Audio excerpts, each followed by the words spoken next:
Salut la famille de la mobilette. Comment qu'ils vont les potos? Ils vont bien? Bah moi ça va, tranquille hein. Comme d'hab, une petite journée qui se termine. J'ai fait beaucoup de choses aujourd'hui, beaucoup de choses. Et là, j'ai mal à la main parce que je porte quelque chose de pas pratique à porter par le Stradivariator. Et donc j'ai un petit peu mal aux mains. Je vais me caler. Je vais changer la prise. Voilà. Voilà. Bon, alors, résumons. Je vais bien, vous allez bien, tout le monde va bien. J'ai un moteur dans la main qui me fait mal. Et on va au boxon. On va les monter ça dans la titine. Donc j'ai fait les corrections prévues. Donc comme je vous l'ai dit, j'attendais de recevoir les adaptateurs finaux. Je les ai. C'est monté. Donc là, j'ai monté un adaptateur Ersal sur le Ersal. Je vais finir par mettre le moteur par terre parce que là j'ai mal au poignet. Je vais changer de main. Et voilà. Enfin, voilà, l'adaptateur final est monté. Avec la culasse boost évidemment, le T665 préparé. Donc là, j'ai fait un assemblage avec un joint d'origine sous l'adaptateur 46. C'est-à-dire que là, on a l'adaptateur 46 plus donc un joint Ersal d'origine de 1 mm. Ce qui nous donne donc un squish de 1 mm. Étant donné que le piston arrivait à fleur du cylindre et que la culasse n'a pas de zone de squish. Donc si on mettait pas le joint de culasse Ersal, on a 0 de squish. Donc on a mis un bon joint de culasse de 1 mm. Donc ça comprime aux environs de 15 à 1 à peu près. Voilà, c'est pas évident de savoir exactement hein, le rapport volumétrique, c'est pas quelque chose de vraiment précis hein, ça dépend d'une quantité d'huile, donc ça dépend si vous avez bien, si le moteur est bien gras avant ou bien sec ou donc ça c'est jamais vraiment précis. Surtout qu'avec la culasse boost il y a aussi une petite bulle d'air autour de la petite bosse qui fait le tour de la bougie, il y a une petite bulle d'air, donc ça fait une petite marge d'erreur. Voilà, donc on peut mettre un petit peu plus que prévu, un tout petit peu plus, mais pas trop. Bon allez, on se retrouve en bas, on va remettre un moteur à titinette. À toutes. Et nous voici à l'œuvre, donc avec la titinette avec son moteur ouvert. Et ici même, donc on peut apercevoir cette jolie pièce taillée dans la masse qui est l'adaptateur prévu pour le Ersal 46. Donc on peut voir un bel angle de squish bien prononcé hein, comme le Ersal T6. Donc voilà, la culasse boost avec l'adaptateur. Mal aussi Ersal, la seule culasse vraiment étudiée pour le Ersal T6. Voilà, la plus vieille de toutes les culasses boost. Donc après des cinquantaines de démontages, hein, une bonne cinquantaine de montage-démontage. Voilà, donc bon, pour ceux qui se posaient la question si elle tenait dans le temps, bah ouais, si on roule pas sous la flotte, en principe, elle reste jolie. Voilà, bon, faudrait essayer un coup de Karcher, hein, ça se trouve un coup de Karcher et puis elle serait nickel, hein, parce que c'est pas évident de nettoyer entre les ailettes. Voilou. Donc, bah voilà. Donc la star du vlog, c'est le petit adaptateur Ersal, donc 2 mm d'épaisseur. La petite partie qui rentre dans la gorge du joint torique. Donc regardez bien, c'est magnifique. Est-ce que j'ai de la chance ou j'en ai pas? Alors j'ai de la chance, je n'ai pas de chance. Donc regardez, dans ce sens-là, on voit que le plan de joint dépasse. Donc c'est pour tous les futurs utilisateurs de boost, de la culasse boost et de l'adaptateur. Donc regardez, bon ça fonctionnerait comme ça, il n'y a pas de problème, ça fonctionnerait. Mais là, le joint est décalé du plan de joint. Bah regardez, vous faites 180 degrés et ça devient parfait. Voilà, l'idéal c'est de faire en sorte que l'adaptateur soit parfaitement aligné. Regardez, c'est vraiment parfait. Le centrage est vraiment parfait. Tout est vraiment Parfait. Le squish est carrément correct. Voilà. Donc là, comme je vous dis, avec... mais vous ne prenez pas cette valeur pour vous. Parce que il faut garder en mémoire hein, que mon piston, je l'ai un petit peu retouché sur les bords pour mieux aller avec l'adaptateur que j'utilisais à l'époque, qui était un prototype du Polini. Donc mon piston est un petit peu corrigé, donc le volume ne sera pas le même que vous. Mais avec un de squish, je me retrouve avec à peu près 14 de taux, 14-15 de taux. Donc c'est pas mal. Donc je dirais qu'à mon avis, avec un T6 classique, l'idéal ce serait d'avoir enfin un T6 stock hein, avec si mes souvenirs sont bons 170-130. L'idéal ce serait d'avoir 10-11 de taux. Enfin. Donc faut essayer de faire en sorte hein, de mettre un joint de culasse qui vous donnera le bon volume. Donc il y a le choix hein, sur le marché, il y a plein de joints de culasse, des épaisseurs différentes, autant en comment je dirais, les noirs là c'est du papier, en carton, que de l'aluminium, multifeuille, enfin bref vous avez l'embarras du choix. Voilà, sinon vous pouvez aussi utiliser comme vous le savez, les CalBoost. Les CalBoost mais qui sont plus destinés à faire du calage que de l'étanchéité. Donc c'est des pièces de précision qui valent assez cher. Donc l'idéal c'est de se fournir en petit cal du commerce pas cher. Voilà. Bon, bah moi je vais continuer à remonter ça. Et puis après on va faire craquer la bébête. En principe j'ai remonté un peu les diagrammes. Donc bah voilà, on verra ce que ça donne. Allez, à tout de suite. Et hop, Titine est complète, prête à nous chanter une petite chanson. Alors, est-ce qu'elle va mettre du temps à émettre sa première note? Telle est la question. Allez, on va y mettre un petit coup de starter pour avoir le maximum de chance. De sanche.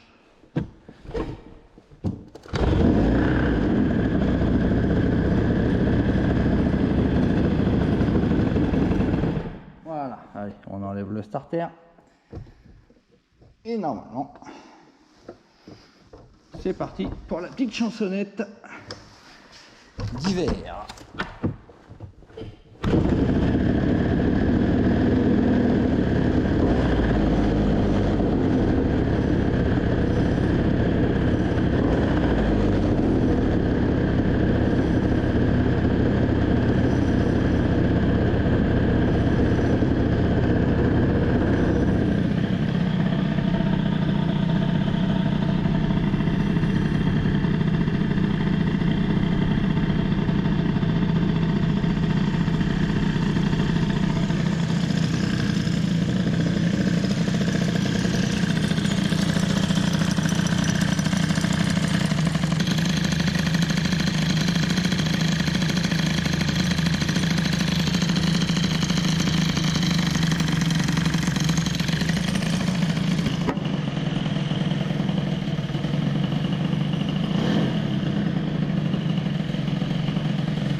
Remarquez que le régime retombe bien et que ici c'est le barbecue.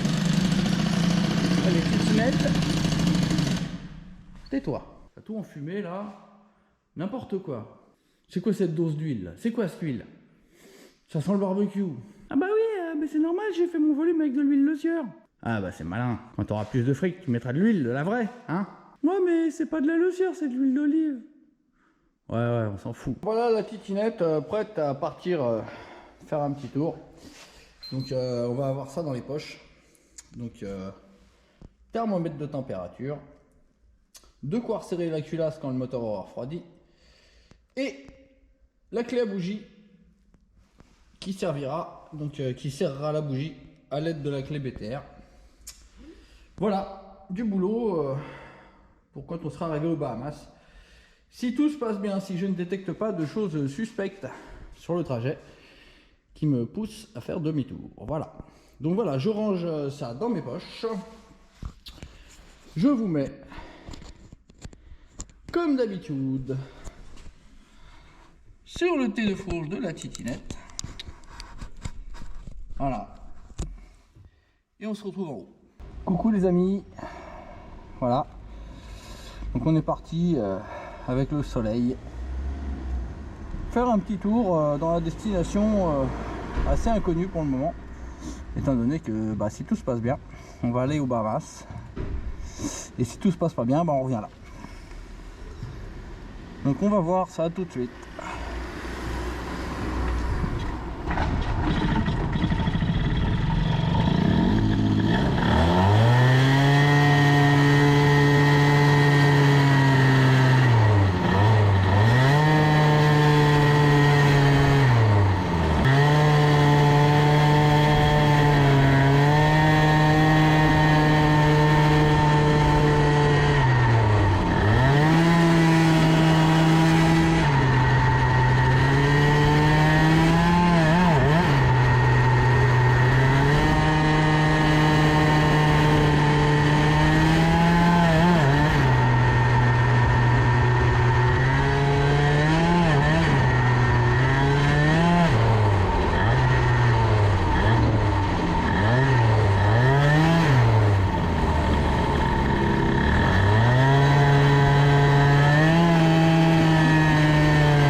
GPS, sinon on est dans la merde.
Dévissage, débriefage, température, testage.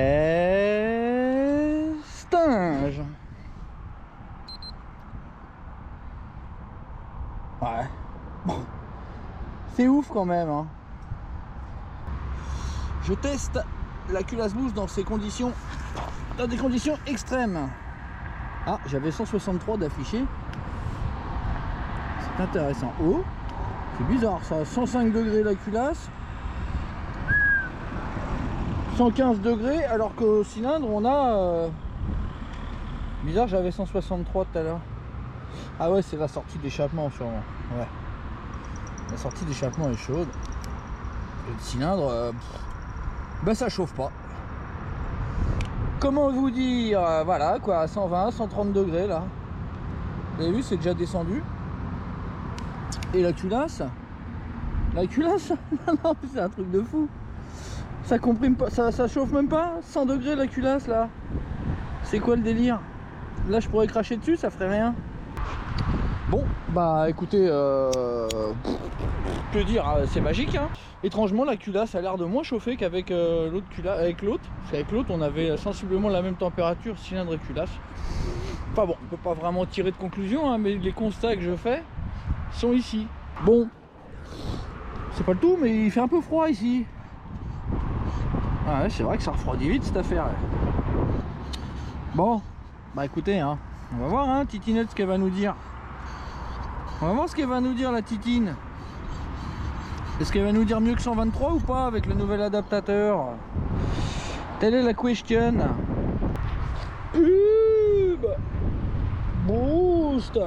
N'oublions pas que c'est avec cette jolie culasse boost que cette vidéo est réalisée. Donc une jolie culasse boost qui offre plein d'avantages. Donc c'est une culasse qui fait en même temps 50 et en même temps 46 quand on y met l'adaptateur. Alors, allez, on en est plein de boulot, donc on va pas se branler les couilles pendant 120 ans. On va bosser.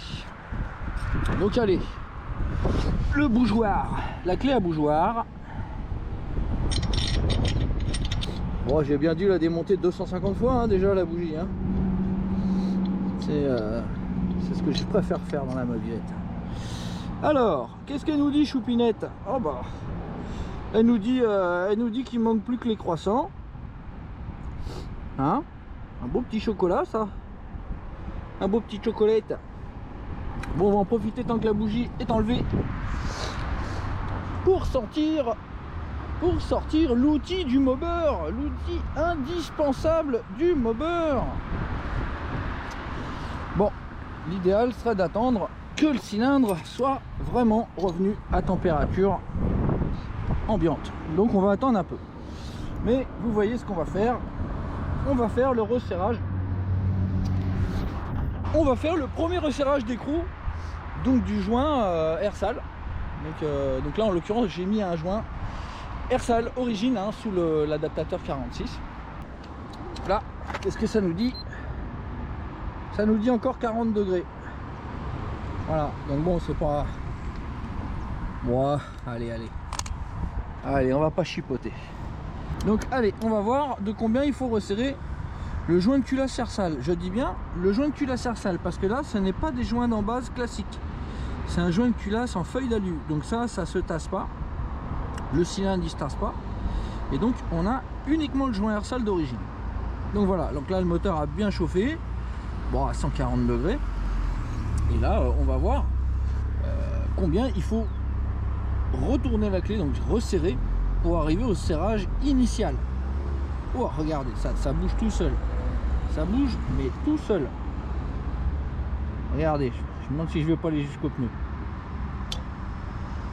Voilà jusqu'où je vais. Je vous mets là, comme ça vous allez mieux percevoir l'angle. Regardez là.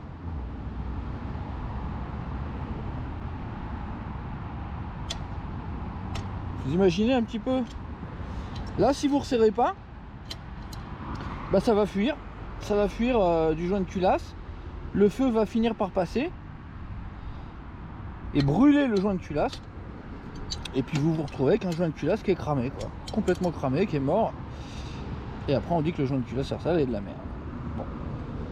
Non, il faut juste le resserrer plusieurs fois. Donc en l'occurrence là c'est la première fois. après une chauffe. Donc là, là nickel, on est bien serré. En principe, le joint de culasse ne devrait pas nous lâcher. Espérons que tout aille bien lors de ce petit run de tentative. Je suis pas convaincu que ça va faire un truc de fou, mais bon, qui sait. J'aimerais bien que ça soit un petit peu mieux, hein, ça serait bien. Titinette, elle est froide, donc pour ceux qui la connaissent pas, voilà la titinette avec sa culasse boost, avec son adaptateur Ersal, le Ersal 65 préparé avec des diagrammes, j'ose même pas le dire parce que là on doit être très très haut de nouveau, on doit être dans les 195, 197, 127, quelque chose comme ça.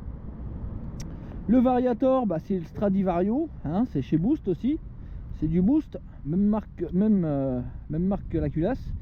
Ça sera disponible bientôt. C'est un kit variateur qui se monte sur le variateur d'origine du 103 RCX et qui en fait un excellent variateur. Ça vous permet d'avoir une super plage de variation supérieure à quasiment tous les variateurs du marché et équivalente à celui qui en a le plus. Donc pour cela il faut faire des modifications et utiliser une courroie plus large. Mais bon, voilà, vous pouvez tout à fait l'utiliser avec une courroie d'origine de RCX. D'ailleurs là c'est une courroie de 15, donc comme un RCX. Et ça fonctionne super bien. Pour le reste, là actuellement on utilise un pot Street Cup et un carbide 21 PHBG. Bientôt on utilisera un autre pot parce que celui-là je commence à avoir des doutes. J'ai bien l'impression qu'il nous bride. Donc on testera sûrement très prochainement un autre pot suivant les résultats qu'on va avoir tout de suite. Voilà les copains, allez, je vous mets sur le tête fourche et puis on se cause. On se cause parce qu'il commence à faire nuit tôt. Allez, on allume le GPS qui a plus de batterie.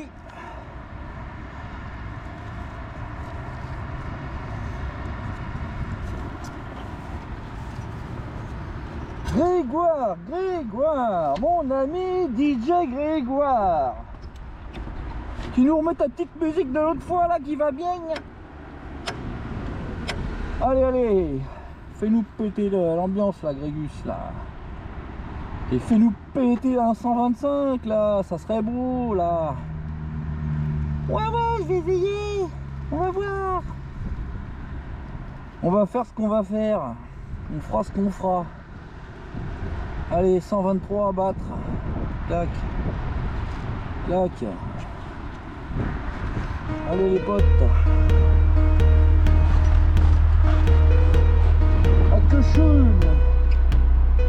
Bitteschön, bitteschön.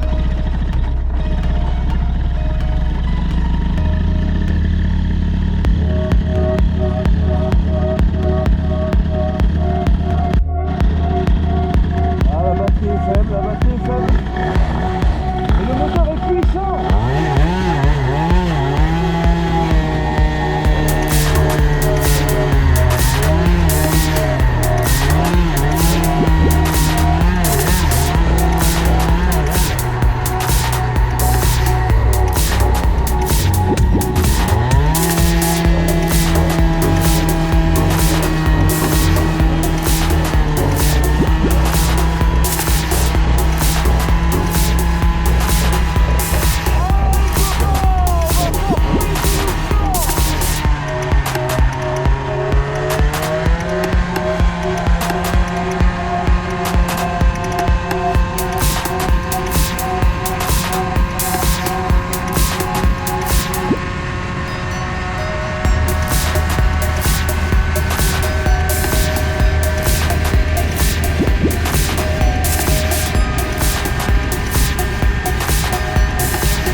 J'ai le Magnum 357 dans la poche. Allez, de toute façon, je vais rouler comme une daube. Donc à mon avis, ça va être complètement nul, mais on va regarder quand même. Allez. Ouais, bon, comme d'hab, quoi. 144, quoi. Ah ouais, on est loin des 170 d'un Airsal stock, hein. Et hein? Vous voyez ça? Là. 128. Commence à causer. Ça commence à causer. Donc oui. Donc bah écoutez, j'ai eu la surprise de constater que quand la machine commence à reprendre du régime, eh ben ça se met à marcher. Quand je vous ai dit que à 130 j'allais arrêter, que l'objectif c'était de passer 130, eh ben on y est peut-être avec un pot du commerce les copains. Un Doppler Street Cup. Et un cylindre à 60 balles. Un variateur d'origine, des carters d'origine, une pipe à 7 €, un carbu de 21. Bref, il paraît que des carters d'origine avec un T6 ça va pas. Un T6 stock hein, parce que là on est très loin du T6 stock là hein, quand même. Là on est au T6 là qui... Oh, je pense qu'on a bien dû prendre 11 500 là, 12 000 hein, à fond de variateur, donc on est quand même loin du Airsal T6 stock hein. Donc bah, je peux vous dire que vous n'êtes pas obligé de mettre des carters mal aussi avec un T6 stock. Des carters d'origine ça fonctionne pas mal même. Bon, c'est peut-être mieux avec des mal aussi quand même hein. Surtout si vous lui fourrez un carbu de 28 dans l'oignon, parce que c'est le gros avantage des carters mal aussi hein. Les gros carters, le gros avantage c'est pas d'avoir des gros clapets. Non, les clapets d'origine Peugeot, ça va bien avec un 19, hein, ça va même jusqu'à 21, vous voyez bien là. Là, la machine, elle fonctionne bien avec 21. Enfin, je pense qu'avec 128 km/h, on peut dire qu'elle fonctionne pas mal. Avec un 21, vous voyez, ça marche. Mais avec un 28, ça marchera encore mieux, parce que c'est pas un... c'est un 65. Alors, le 65, à glouglou, j'ai soif, à glouglou, j'ai soif. Bah ouais, je marche, mais j'ai soif. Bon bref, voilà les potos. Donc fin de ce numéro. J'espère que vous êtes contents et puis que voilà, bah moi je suis content en tout cas. Et que ça vous a donné envie de vous choper une petite culasse boost et puis un Stradivario aussi. Parce que ça fonctionne pas mal tout ça. Bon là le problème c'est que j'ai un peu trop de puissance hein, donc ça patine. Ça patine au niveau de la courroie. Donc voilà, il faudrait que je travaille un petit peu là-dessus. Et puis c'est surtout au niveau du moteur aussi, sous un certain régime, ça a l'air de mal fonctionner, je suis obligé de rendre les gaz, donc ça rend la conduite un peu ennuyeuse. Bref, un petit peu de boulot pour moi, bon, il faudra que j'essaye d'affûter ça. Voilà les potos, merci d'avoir suivi ce nouveau numéro boostien. Donc c'était l'épisode, je crois, 4, si je sais encore compter. Voilà, bah écoutez, rendez-vous au prochain épisode, donc ça va être probablement une nouvelle tentative de VMAX. Donc on verra, peut-être avec ce pot-là, peut-être avec un autre, on verra. En tout cas, merci d'avoir été là, ça m'a fait plaisir de vous emmener sur la mob. Bon allez les potes, je vous laisse, j'en ai marre de parler tout seul. Salut!